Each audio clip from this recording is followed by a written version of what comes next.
Now, for any would-be preachers, just a little warning.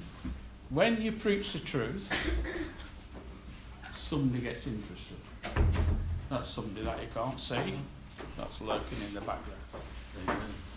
Sure, I don't need to name him. You know who he is. Especially when you go into pastures new. I would say that he's not literally giving me a right going over, and it's maybe a bit of an over-exaggeration, but he's had a go at me, trying to distract me, trying to put me off. But this morning, I woke up and I didn't feel so good. I thought, oh, great. So I prayed. God just gave me tunnel vision. The only thing that was important to me was to get in here this morning. We've got a belly in the awning. Quite a big one. And it weren't mine, I can tell you that. We've got a belly in the awning. It's just full of water. There's a lot of water in there. But I knew it was all a distraction. So we just got rid of it. I said, that's it, come on, let's go. Because I knew. So just, if any of you sort of end up preaching in the future, just be aware of this. You have to be quite mentally tough, I don't know. Focused, single-minded on what you're aiming for. Now then, this sermon, I will admit, I have done before. I've altered it slightly, but I did it at Martin Top only a few weeks ago. But when I was preparing it, and when I preached it, I knew it was for down here. Because it's Joshua chapter 1. Want to look that up? It's where Moses has died. Just one thing, I do speak quietly, so if you get where you can't hear me, just signal. I've just had a signal from the back. Don't be a little conscience. I'm used to a microphone, so you can get a bit lazy sometimes, especially if you have a quiet voice. So Moses has died. End of Deuteronomy. We're coming into Joshua.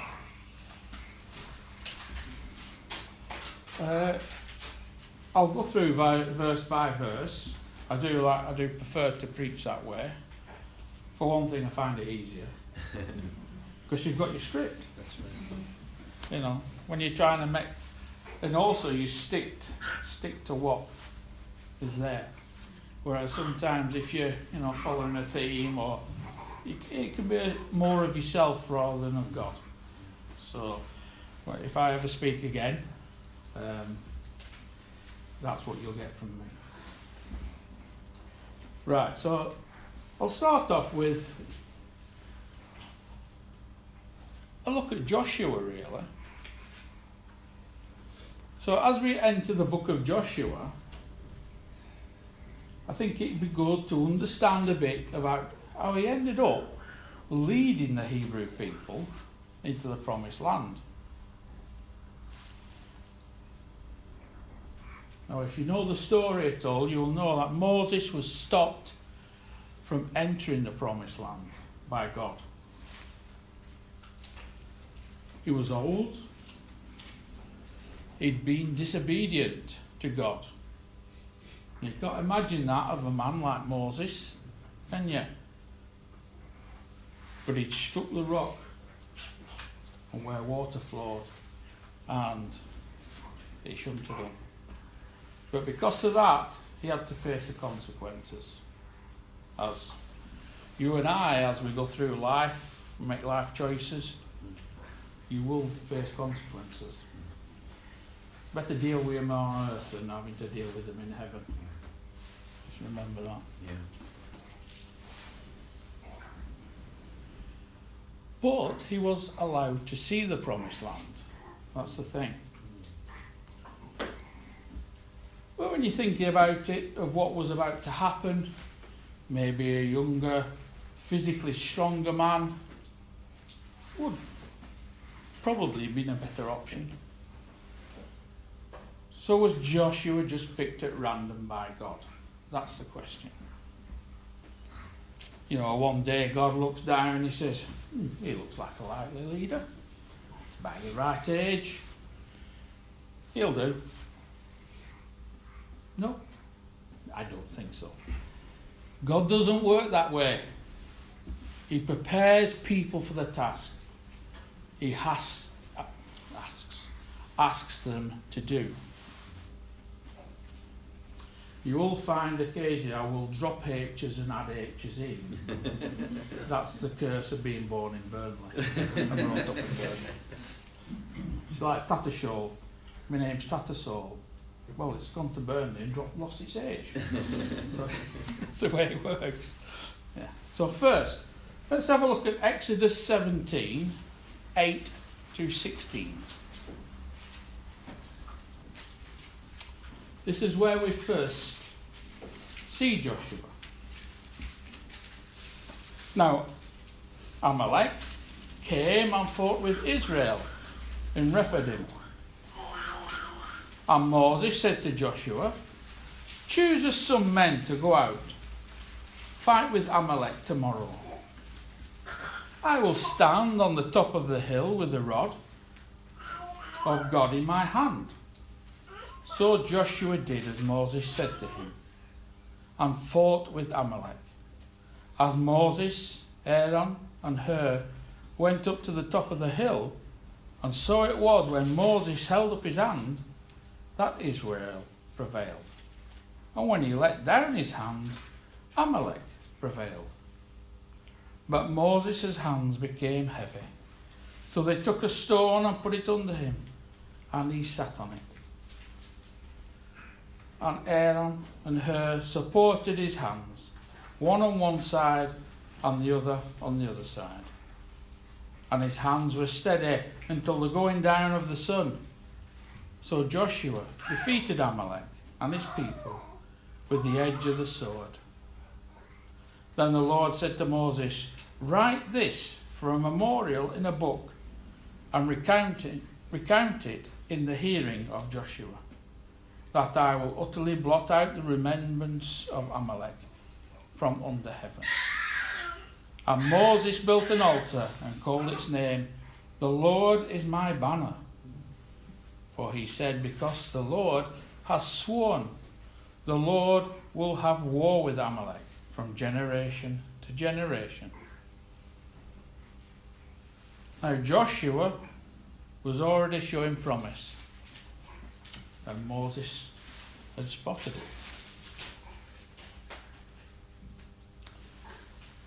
Next time we see Joshua, you go to Exodus 24:13. There's quite a bit of scripture at the beginning, and then we get into the book of Joshua. So that's Exodus 24:13. So Moses arose with his assistant Joshua. And Moses went up to the mountain of God. When you are a great leader, you need someone to follow in your footsteps. Someone who will carry things on the way you want them to carry on. So when you come across a young man who shows promise, it must be a great relief. It gives you peace of mind. It's like a pastor in a church. When he sees someone with promise who he can help bring on, preach, do work, or even anybody. It's a big help to them. They don't have to do it all on their own.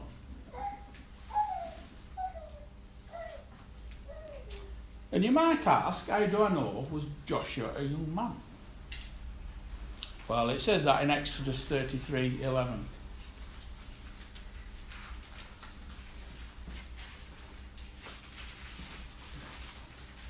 So the Lord spoke to Moses face to face. think I'd be scared to stick myself. As a man speaks to his friend. He would return to the camp, but his servant Joshua, the son of Nun, a young man. So Joshua was quite young at this stage. Did not depart from the tabernacle. And I'm sure you all know the story in Numbers 13 and 14 where the 12 spies go into the land to spy out the land. 12 spies come back, 10 of them, they don't like it. Oh no, we can't do that. They're giants, you know. But Caleb and Joshua gave good report. So Numbers 14, 6 and 8 says this.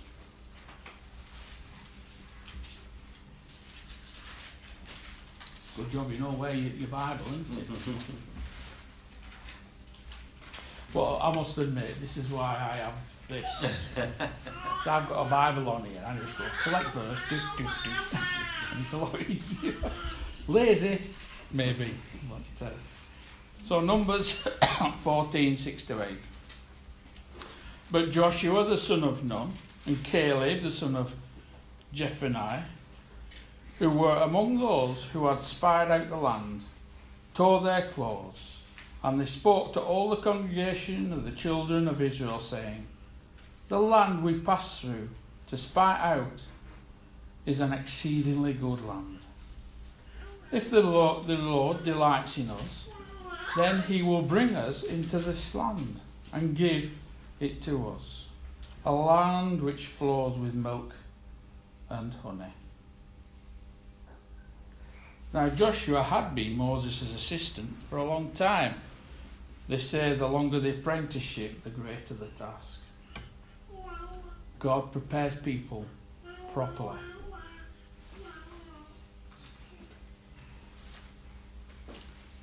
Deuteronomy 1:38.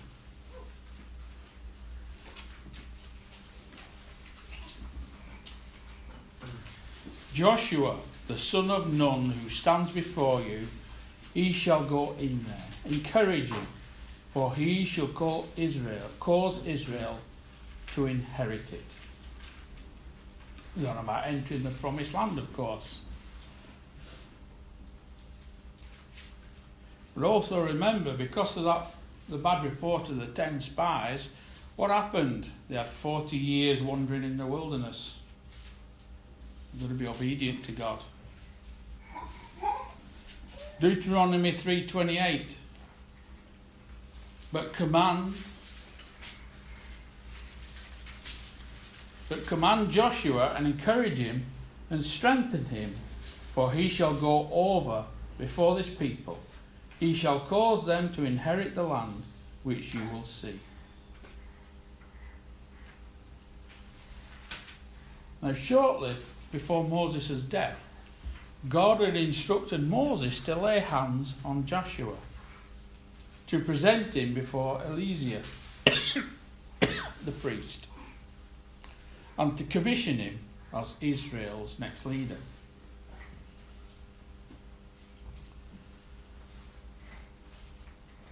That is in Deuteronomy 31, 1 to 8.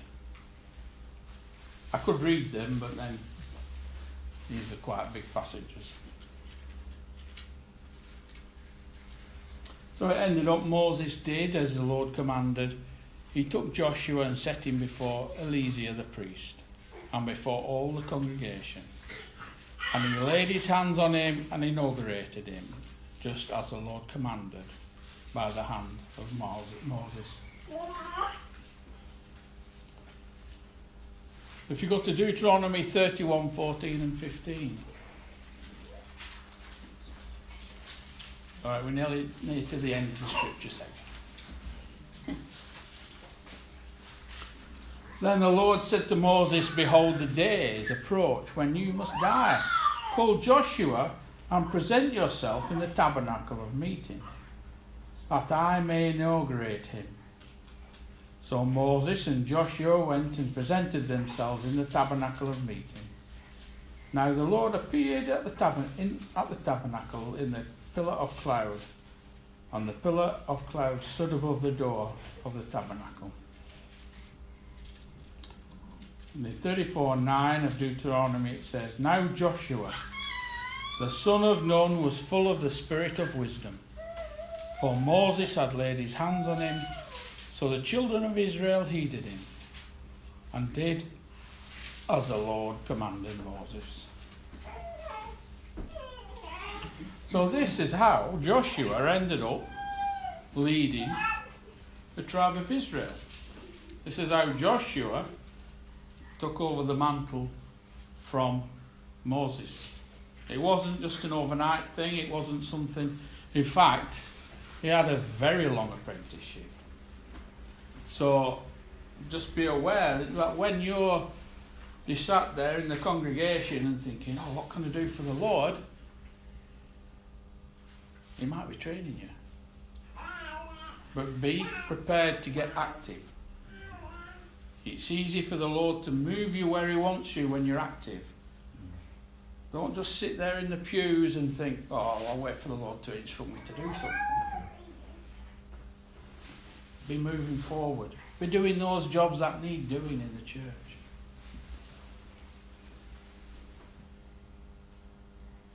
Now, as we look at now, start on Joshua. After all he'd gone through, you can imagine Joshua being a bit of a loss at this stage. After all those years of helping Moses, being his assistant, he's now the leader. So Joshua 1:1.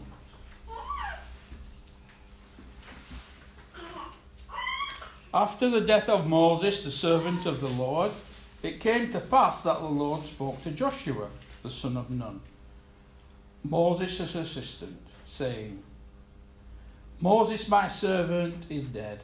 Now therefore arise, go over this Jordan, you and all this people, to the land which I am giving to them, the children of Israel.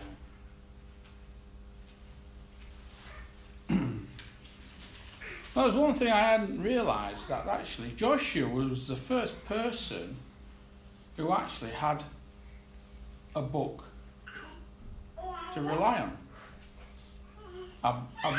Abraham hadn't. Moses hadn't. In fact, Moses put it together. But by the time Joshua took the mantle, if you will, he had the first 5 books. So he had something. He had the law laid down. So he was the first leader, in a sense, who could look back. Like we can today, we've got the book that we can look at. So, but the first words suggest that this book is a continuation from Deuteronomy. It's a continuation from Moses. Deuteronomy finishes with Moses being taken up by the Lord, and it starts with that as well. So it's the beginning of a new chapter in the nation's history. They've been wandering in the desert for 40 years. Only but a few of the generation that had started out this journey were still alive. Even their great leader had been taken up. But that was the past. God was about to do something new. The land of promise was ahead and the future beckoned. Once they had taken the land, their wandering days are over and they can settle into life in towns and villages. Take things easy, that we all do. No, I think they'd have quite a task in their hands setting it up. But what a statement to make about someone, the servant of the Lord. One would hope that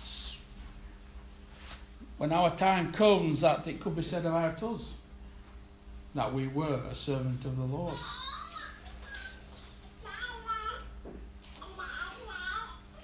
But of course that was not said by man, it was said by God. And should be our goal in this life, to be a good and faithful servant. Then God speaks to Joshua. If he was feeling a bit down at this point, I should imagine all of a sudden he would have been snapped out of it. God was saying, Moses has gone. Because of this, now you get up and take charge. Don't look back. Don't dwell on the past. Look forward. Take the people over the Jordan into the land I have given you. Being under a great leader like Moses for so long would have prepared him for this moment. But I'm sure, as some of you will know, when you have to step up, being prepared is not always enough. It's quite daunting. Joshua had now to put into practice all he had been taught by Moses. He couldn't turn to Moses for advice anymore, but of course, he could turn to God. That would have been a great comfort to Joshua, knowing God was in the situation, knowing God was going before you, your comfort and confidence to press on forward. Verse 3, 4 and 5. Every place that the sole of your foot will tread upon, I have given you, as I said to Moses, from the wilderness and this Lebanon, as far as the great river, the river Euphrates, all the land of the Hittites, and to the great sea, towards the going down of the sun, shall be your territory. No man shall be able to stand before you all the days of your life. As I was with Moses, so I will be with you. I will not leave you nor forsake you. Now, they'd already been told previously of the land that they were to be taken. It had been separated into the different tribes, so they knew what was ahead. But God just reminds them it is still the same plan. It was some task that lay ahead of them, but they had the promises of God in verse 5. No man shall be able to stand before you all the days of your life. Quite a promise. And that must have given them strength and courage. But it gets better. As I was with Moses, I will be with you. Wow. Won't we all love that, eh? To hear God's clear voice. I was going to say to hear God's on a regular basis, but his voice, but we should do anyway. But you know, in the clarity that Moses, the relationship that he seemed to have with God.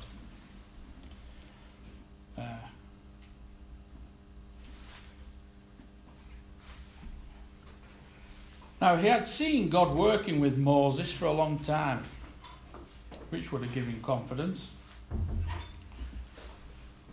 Then I will not leave you or forsake you. Joshua, by this time, must have been full of confidence and peace about the task ahead. If your courage is wobbling a bit, knowing that he will not leave you or forsake you is a great promise. God likes people who stick to what they say.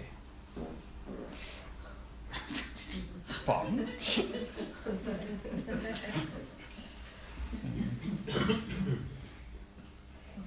Right, yeah, stick to what they say.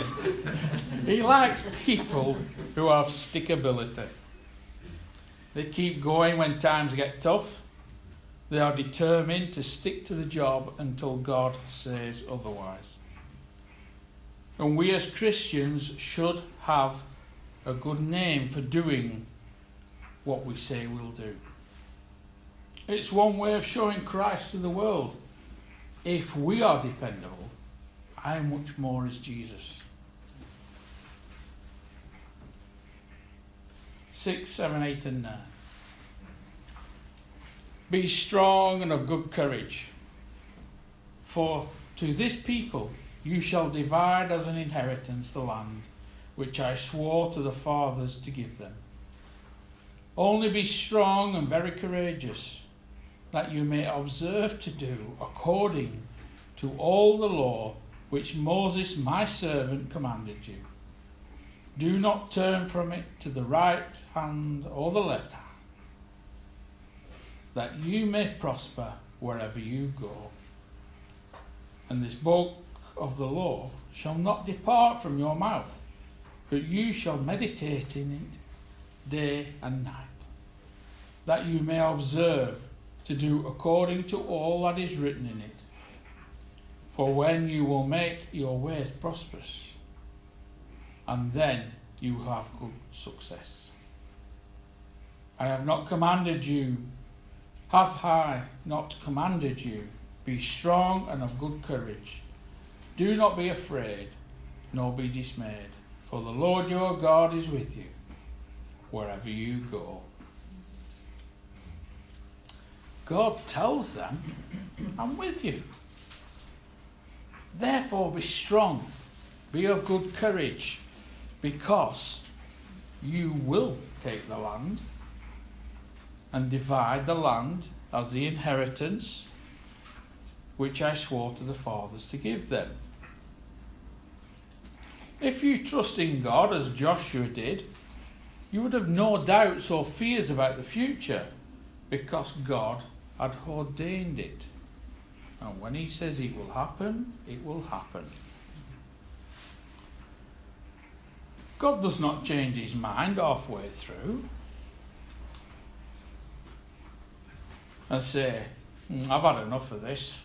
You carry on. I'm going now. But you need to do your part, and he will do his. All they needed was to be obedient to his word, and success was theirs.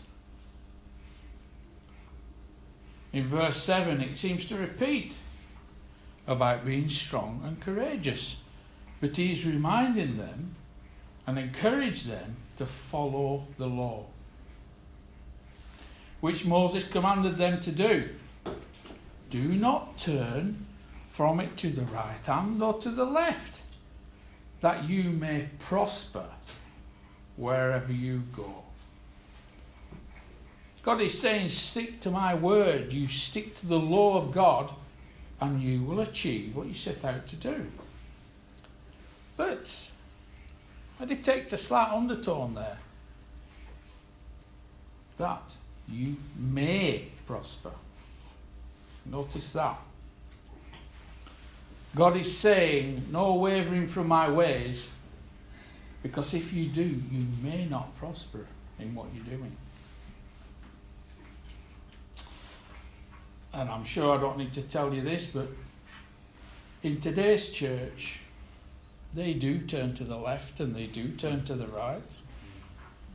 And then they wonder why they don't prosper. Here in Joshua's day, the principle of how God works is shown to us. But of course, a lot don't study the Old Testament, the old writings, because they say they're not relevant anymore.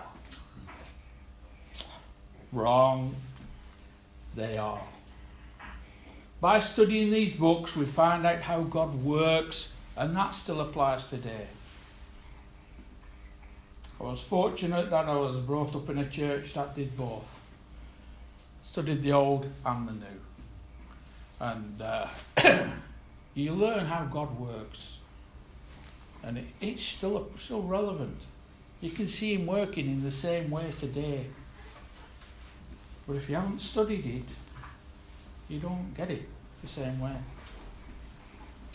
Now in verse 8, it tells why should we study God's word. That you may observe to do according to all that is written in it. For then you will make your ways prosperous. And then you will have good success. It's not complicated.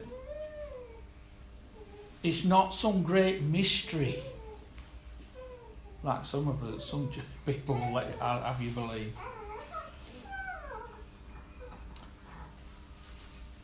It's quite simple, really. Study the word, follow the word, apply the word, and our ways will be prosperous, and you will have success. It's that simple. Now, I'm not getting in at people who've studied here. You don't need a degree in theology to understand it, do you?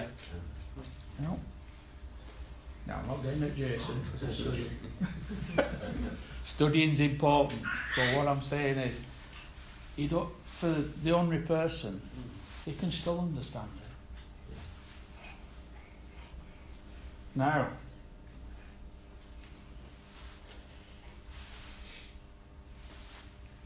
in a situation like this, God has commanded us to be strong. We don't need to fear or get dismayed. God is going before you. All you need to do is not get in front of God. We've learnt this. We knew it, but we've learnt a lot about it in ending up living in Lincolnshire. We've let God go before us. And I tell you something, it's a lot smoother.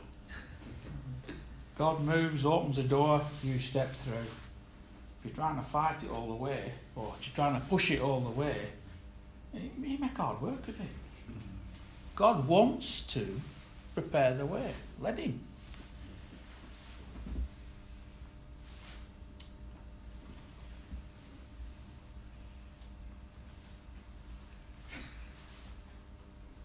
Yeah, right. It's all right going off track, but then you forget where you are, don't you? All we need to do is not get in front of God. Be prepared to move at any time. And watch out for God moving. But give him time to move. Just be ready and flexible, like the reed blowing in the wind, as we're called to be. Verse 10 and 11. Then Joshua commanded the officers of the people, saying, pass through the camp and command the people, saying, prepare provisions for them for yourselves. For within 3 days you will cross over this Jordan to go in to possess the land which the Lord your God is giving you to possess. Joshua is ready. He's ready to take on the leader's role. So he sends out the command to the people. Prepare yourself. We've got 3 days. Then we cross the Jordan. Bearing in mind, at this time of year, the Jordan was actually flooded. It was at its height, its peak. So this was quite a statement of faith, isn't it? Joshua had to believe that they could do it. They needed to take the provisions so they would not go hungry or thirsty. Yes, God would provide for them, but they can help themselves to the produce that was around them and go in fully prepared. So God's initial provision was the food around them. Notice though, the thought of crossing the river just seemed to be taken in their stride. It wasn't like, wow, we can't do that. It was, well, it's happened before. Why can't it happen again? This generation might not have been there when the original happened, but they would have known all about it. And I think, as Christians, if we've experienced something before, it's easier to sort of step forward in faith saying, yes, God's already done this before. But as a younger Christian, it might seem a bit more daunting. But look to your elders. They've been there and done that. Trust when they say God will provide, God will provide.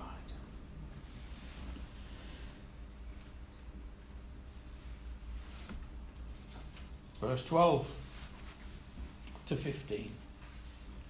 Unto the Reubenites, the Gadites, and half the tribe of Manasseh, Joshua spoke, saying, Remember the word which Moses, the servant of the Lord, commanded you, saying, The Lord your God is giving you rest, and is giving you this land.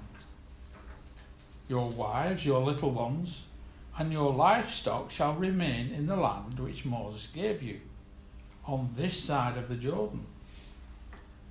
But you shall pass before your brethren armed, all your mighty men of valour, and help them, until the Lord has given your brethren rest. He has gave you, and they also have taken possession of the land which the Lord your God is giving them. Then you shall return to the land of your possessions and enjoy it, which Moses, the Lord's servant, gave you on this side of the Jordan. Some of the people were not going to cross the Jordan. They'd been given land on the other side. The Reubenites and the Gadites, and the half tribe of Manasseh. He reminded them about the words Moses had told them.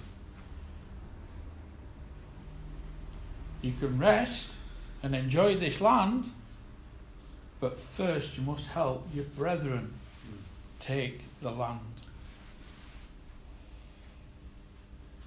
So, the families were going to stop on one side of the river. All the men armed were going to cross over and go and fight a war.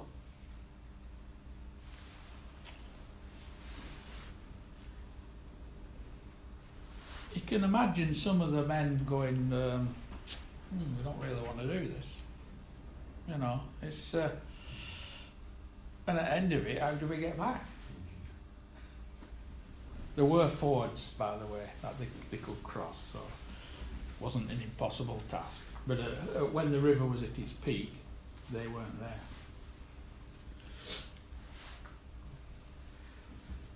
So there were different tribes, but one people. Okay? They're working together so they can all rest sooner. I often wonder what would happen if all God's people actually came together as one people. Can you imagine that? What a force we'd be, eh? But they're fragmented. We get together at conferences and things like that. Some work together locally. But we are fragmented as a people, even though we're the same tribe. Yeah. And quite often, churches are at war with each other. Christians are at war with each other over trivial things as well. There's too much of self and not enough of Jesus in the churches today. Jesus wants unity amongst his people. They are much stronger as one. And we could achieve much more. And you'll find that a church that is in harmony, God will bless. 16, 17 and 18. So they answered Joshua, saying, All that you command us, we will do, and wherever you send us, we will go. Just as we heeded Moses in all things, we will heed you. Only the Lord your God be with you, and as he was with Moses.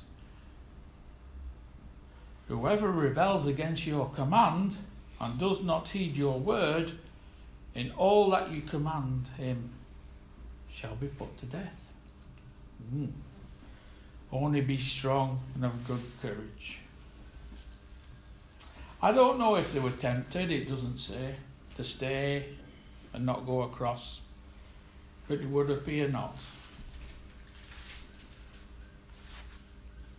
But not only did they agree to follow Joshua, but they were totally committed to finishing the task before them, willing to go where they were needed and commanded to go. Now they were paying Joshua quite a compliment by saying they trusted him, like they trusted Moses. They trusted Joshua.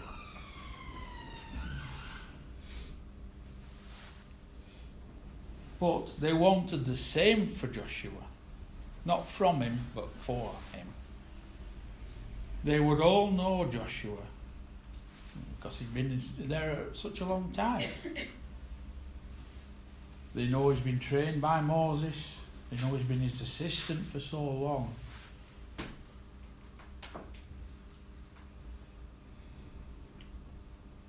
And in modern life, assistants are usually chomping at the boss's, I don't know what the right word is there, but you know what I mean. They're usually chomping at the bit to take over. That might be a better way of putting it. Yeah. They're just waiting for a chance to prove themselves. I can do that job better than him.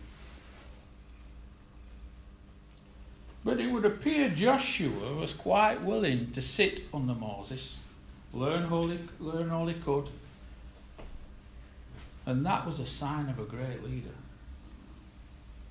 The one who was under God.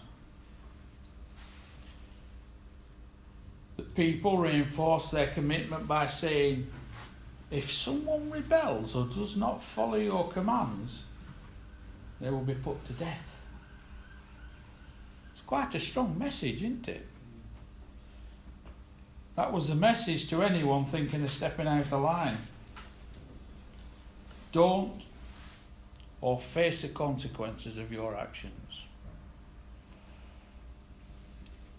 I'm glad really Jason doesn't say that to us, isn't it? You know.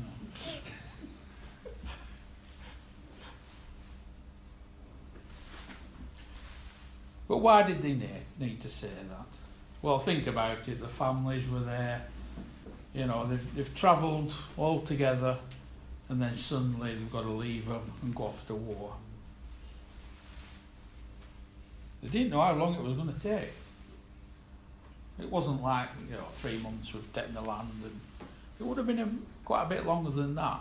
It's quite an area to take. Would have been a lot easier to say, no, I think we'll stop here. You've enough people, you've enough soldiers, you can do the job, and God's with you. We'll stop here. But no. They knew if they all went together, worked together, it would have been achieved a lot quicker.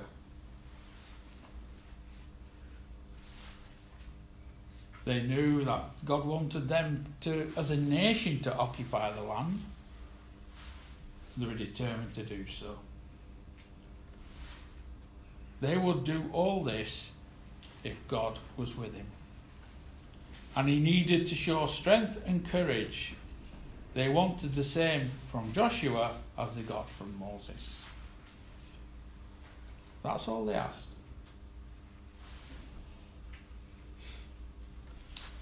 Now, in conclusion, you might think, how does that apply for us today in Bourne, in this fellowship?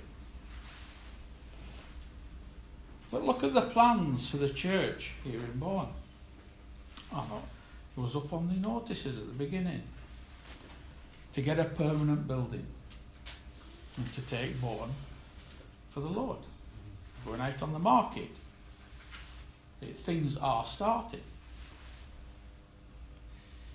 But just like the Hebrews, God will prepare you. He will prepare you individually and prepare us as a church. Well, let God go before us. Let God do the preparation. Be ready to move when the door opens. Keep an eye out for the signs. Move forward with confidence, knowing God is with you. Just be obedient. That's all he asks. Amen.